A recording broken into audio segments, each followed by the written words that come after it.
All right, this is lecture 5 of Math 676. What I would like to show you today is how to run and deal with the first tutorial program, step number 1. So all of these tutorial programs are numbered step 1, step 2, step 3, and so on and so forth. And all of them show individual aspects of what we do in deal.II. So the first tutorial program, step 1, essentially deals with triangulations or meshes. So the term triangulation is a little bit historical because historically people were solving 2D problems and they were using triangles. And the term triangulation, as meaning the subdivision of a domain into triangles, is stuck. Even though today people solve problems not with triangles but with quadrilaterals, so with four-sided entities. And in deal.II we don't even have triangles. We only use quadrilaterals in 2D. But the term triangulation is also used in 3 dimensions, where people might use tetrahedra, or in the case of deal.II, what we call hexahedra, so distorted cubes, if you want. The term triangulation, therefore, is an equivalent to mesh. It has historical meanings why we call it triangulation. It has nothing really to do with only triangles these days. So step number 1 shows how to use the key deal.II class that is called the triangulation class. And in particular, it shows you how to think of this triangulation class. If you want to, it is a collection of cells. So C++ has many collection classes. For example, there's the std vector class or the std list class. These are classes that deal with collections of objects. And the triangulation class, in a sense, is something like a collection of cells. This is not how it really is stored, but this is how it looks to the outside. It looks like a collection of cells, and the typical C++ way to operate on collections is through iterators, where you get yourself an iterator to the first and the last element, for example, and then you do something on all of the objects that these iterators point to. So an iterator you can think of as a generalization of a pointer. So you get a pointer to the first cell, you do something there, and then you move on to the next cell, and you do something there as well until you have traversed the entire collection of cells. This is the way we like to think of a triangulation, as a collection of cells. So what I'm going to show you in step 1 is how you build a triangulation, how you query information from cells, and what you can do with them, and then a very simple way to output a mesh and to visualize it. So these tutorial programs, they all have a particular structure.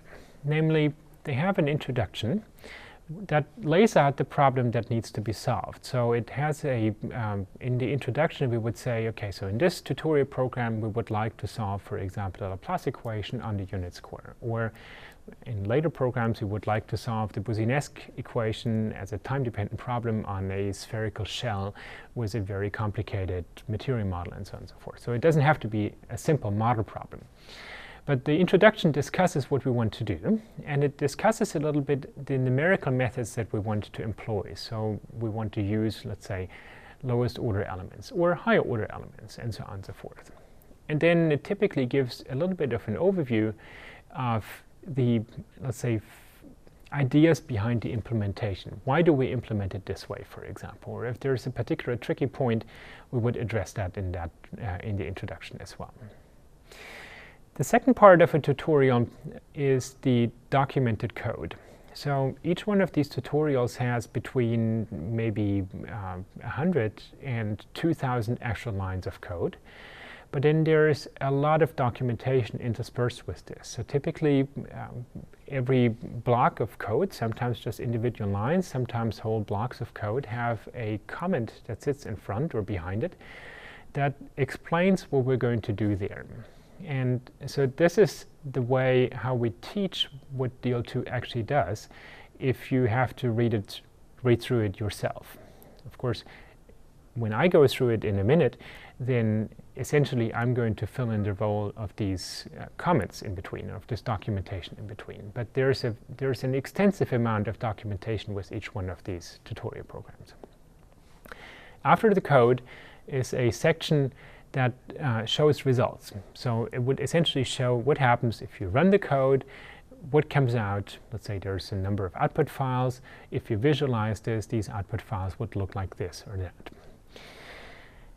Oftentimes these results sections also have a subsection that talks about suggestions for extensions. So things that you could think of as exercises. If you wanted to teach yourself something, it's not enough to just look through it. You actually have to play with it. You have to change a few things. It's often very helpful if you change a few lines here or there, or let's say you replace the geometry that we built here with a different geometry, and so on and so forth. And so some suggestions of what to play with are given at the end of the results section. And then at the very bottom of this, of each one of these tutorial program pages is the code without any comments. So this is something that is oftentimes helpful if you roughly know what the code does and you really just want to see the code. Because oftentimes if you just want the code, all of the commentary in between makes it impossible to see, let's say, an entire function all at once. It's a lot easier to see if you have it all in one block. All of these tutorial programs have a very similar structure and naming convention, so that if you understand what's going on in step 1, then step 2 is, well, of course going to be different, but the things that you learned in step 1 you will already understand in step 2. So without much further ado, let me just jump in there and show you how to read these tutorial programs. So if you go again to the deal.II website, there is a set of links here to the documentation. So let me assume, for example, that you had downloaded version 7.2. Okay, so I'm going to click on here, and then I mentioned at the end of the last lecture that the different modules that you have are represented in the documentation, namely in the form of this manual. So the manual is a collection of documentation about every single function, every single class in deal.II. So if you click on this one, you get to see exactly the flowchart that we had before. And there's some documentation what each one of these groups does here. But in particular, you can click on this. So let's say if I clicked on the triangulation module, then I would come out at a page that lists all of the classes that have to do with meshes, for example. Okay, so there's a class geometry info that you will see a number of times. There's this class triangulation here, and there are a number of other classes that have to do with that. Grid in, for example, to read meshes, grid out to output them, and so on and so forth. And then there's documentation of what these various different things all do. So this is the place where if you have an idea of what you're looking for, so let's say you want to know about classes that represent matrices, then you would go to the documentation, to the manual, and you would find yourself the link on linear systems, and you would come out here, for example. It turns out that the module on linear algebra classes has many submodules on vector classes, on matrix classes, and so on and so forth. So this is the way you find yourself through the documentation if you want to, if you know what you're looking for. Similarly, if you look for a particular class, you can go to classes here, okay, and you get a list of all of the classes. There is many classes in deal.II here. So if you know what class you are looking for, this is the place to go to. A simpler way actually to reach this is if you know that you're looking, for example, for the triangulation class, you can just type triangulation in the search box up here. So triangulation, let's say I'm looking for this triangulation class here, not for the one in this namespace, but the one in the global namespace, and I can just click on it, and I would come out, hopefully, after some hesitation. I should come out at the triangulation class. Let's see what happens here.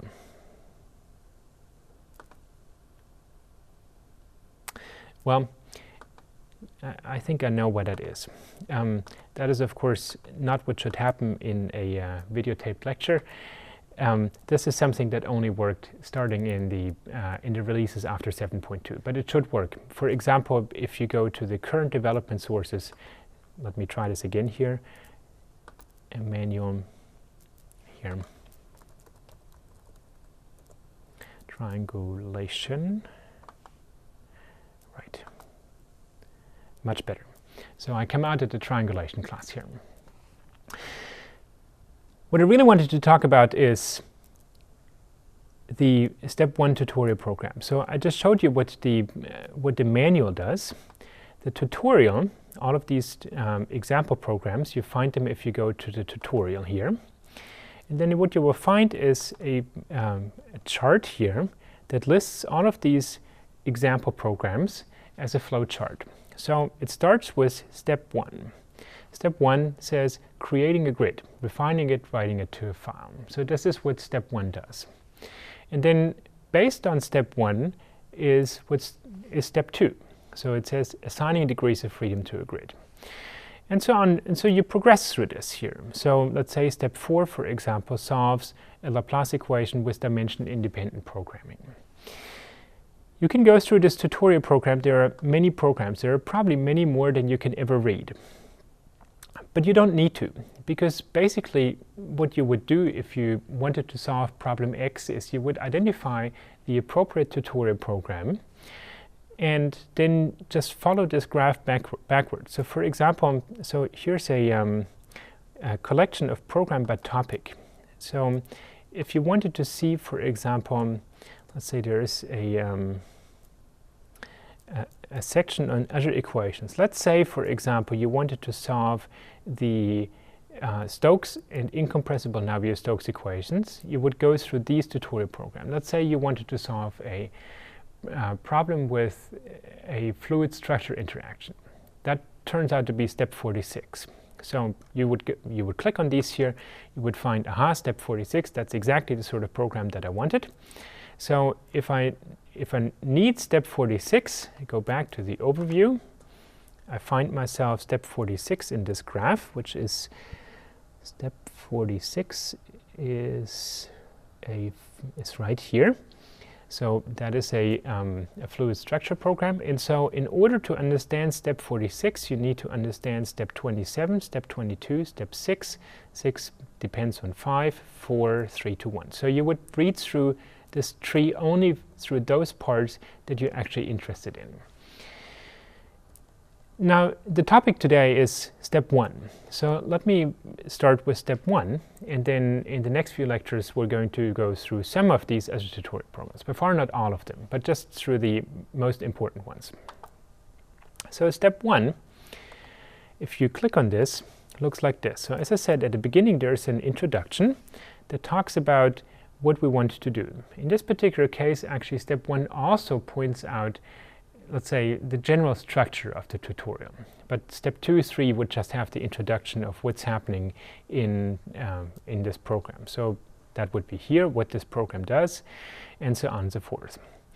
And then comes the extensively documented code. So in this case, you see that there is always in these boxes here pieces of code prefixed in this case with some documentation of what this does. So there's a lot of documentation here that you could go through. Then further down here is the results. So if you run this program, you get 2 files, and the contents of these files are graphics that look like this and like this. So we've seen this one here before on the right. And then there are suggestions for extensions. And then at the very bottom there's the actual program with all of the comments stripped out. Okay, so that's just the program itself. If you want the comments, then the second part of this page is where you want to go. Now there's sort of a trick for reading through these programs. So if you see these programs, if you want to read through a new tutorial program, for example, you can do this in 2 different ways. The first one would be you start at the top. So if you really want to understand everything in detail that's going on, then maybe starting at the top is the right approach. But if you want to read or to get to know let's say, the structure of the program, where's the flow, let's say which function calls which other function, then the right way to read a program is oftentimes to actually start at the bottom. So the reason for this is, of course, that typically at the very top of a file you define your helper functions. And then you define the functions that call these helper functions. And then you call the very high functions that call the other functions. And at the very bottom of the file, you have your main function that sets it all up. So if you read it from the top to the bottom, you start at a microscopic level and you expand your view. If you start at the bottom, you start at 30,000 feet and you zoom in into the individual parts. So what I'm going to do is I'm going to show you how to read this program step 1 from the bottom. So I always start at main. Okay, so we have this main function here, and main in this case calls just two functions, first grid and second grid. And so let's take a look at what first grid does. So first grid is this function that we have here. Okay, and the only thing that happens before this one in this particular tutorial program is that we include a whole bunch of include files that are all prefixed with deal.II, and in this case grid for everything that has to do with mesh. And for example, we include the file trio.h, which is the file that defines triangulations. This is all documented in more detail at the top here in the second part of this, in the commented program. Okay, so let's look at this function first grid again. So what it does is, the first thing is it creates an object of triangulation, and then in angle brackets 2. And I'm going to come back at in the discussion of step 4 what it exactly is that is happening when we write angle brackets 2. For the moment, just remember that everything that is in angle brackets when it's a number defines the space dimension. So when we say triangulation angle brackets 2, what we mean is that we want to have a two-dimensional triangulation. So for example, we're going to work on the square, but not on a box and not on a one-dimensional line. If you wanted to work on a box, then you would have to have a triangulation 3. If you wanted to work on the unit interval 0, 1, you would have to have a triangulation 1. So for now, just take it as it is. So we create an object of triangulation 2, and we call this triangulation with a lowercase t. And what I would like to show you here in this documentation is that the entire documentation is cross-linked to the manual. So if I click on this one here, I come out at the page that we've seen before, namely the one that shows the documentation of the triangulation class. So if ever you see, and I should mention that there is a lot of documentation what this class actually does, right? I'm not going to read through this here, but if you try to find out what a particular class does, this is the place to go to. So the classes and functions in the tutorial are cross-linked to the manual. And many times what you will find is that functions and classes in the manual are cross-linked to the tutorial programs as well, namely to the tutorial program where they're discussed or where they're used. So the first thing is we create a triangulation. And I told you that a triangulation is essentially a collection of cells. Now, in the beginning, the collection is empty. There's no cells in there. And so what we have to do is we have to create content for this collection, and that is something that we do in this class grid generator, or actually it's a namespace grid generator. So grid generator, in this namespace, there are a whole bunch of functions that create meshes, typically simple meshes, so not ones for very complicated geometries. You can read them from a file, for example. But so if you have a simple geometry, then there are functions in grid generator that do this, and one of them is called hypercube. So in 2D, a hypercube is just a square. In 3D, a hypercube would be the cube. In 1D, a hypercube would be the interval 0, 1. So if I click on this, you get to see what this function does, and it shows you the kind of geometries that it generates, namely a single cell, a square, or a box. That's a quadrilateral in 2D, or a hexahedron in 3D. And so what it's going to do is it's going to fill the collection of cells, this triangulation object here, with exactly one cell, namely the cell that describes the square. And then we're going to do the following. So we're going to refine the triangulation 4 times globally. So refining it means that we split every square or every quadrilateral into 4 child cells. In 3D, it would be into the 8 subcubes. And so if we do this once, we end up with 4 cells. If we do it twice, we end up with 16 cells, and so on and so forth. So 4 times means we get 256 cells that discretize, that they form a mesh of the unit square. Now, a mesh by itself is not very interesting, so let us output it. And the way to do this in C++ is you define yourself an output stream, actually an output file stream, with the file that is attached is called grid1.eps. Then I'm going to create an object of type gridout. Gridout is the class that outputs a mesh into a file. And I'm going to call this object gridout, and the member function is called write_eps. So I'm going to output the triangulation into this particular file, out. EPS is a fairly old file format. It is called encapsulated PostScript. It was defined in the 1980s, but it still does the job just fine if you just want to output a simple mesh in a simple way so that you can view it. So this is essentially what FirstGrid does. So it creates a mesh with 256 cells, namely 16 by 16 cells of the unit square, and it writes the result into this file grid1.eps. So I would like to show you how to run this program. So if we go, you remember I had everything into my directory mass676. I unpacked everything into the directory deal.II. There is a subdirectory examples step1 here. So what I need to do in this directory is I need to call cmake. Then I needed to say, where did I install deal.II? So this was -d deal.II dir equals home Bangerth bin deal.II. And then where are the sources of step 1, namely in the current directory. So I'm going to run it like this. Then I'm going to say make. It has already built this. We did this earlier today. And then I'm going to say make run. So it's going to run this whole thing.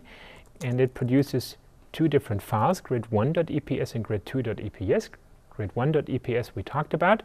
Let me look at this one. And it's with this program Ocular again.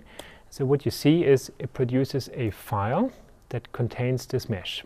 So this is, of course, not the very most interesting file or the very most interesting mesh, but it is the first mesh, the simplest mesh that we can produce for now. And I'll show you many more interesting cases later on. So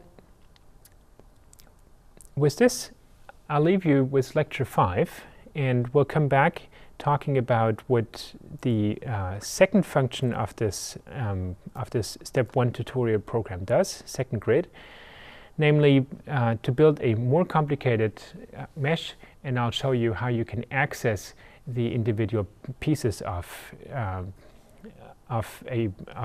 this collection, of this triangulation. So how you access the data that comes from that is in this triangulation. So I want to end with saying or adding a few notes. If you really want to understand a tutorial program, you need to read through the introduction. The introduction gives you the, let's say, overview of what we're doing here. But then after reading it either top to bottom or bottom to top, in the end you have to play with it. You have to modify code as you read. And I'll show you in the next lecture a little bit about, let's say, how to play with this. How do you modify code? How do you find out what possibilities are? So for example, what happens if we want to generate a mesh with a different geometry and so on and so forth. So these sort of things I'll come back to and give you a few examples. All of this, so you have to play with this. And the second part of step 1 then follows in lecture 6.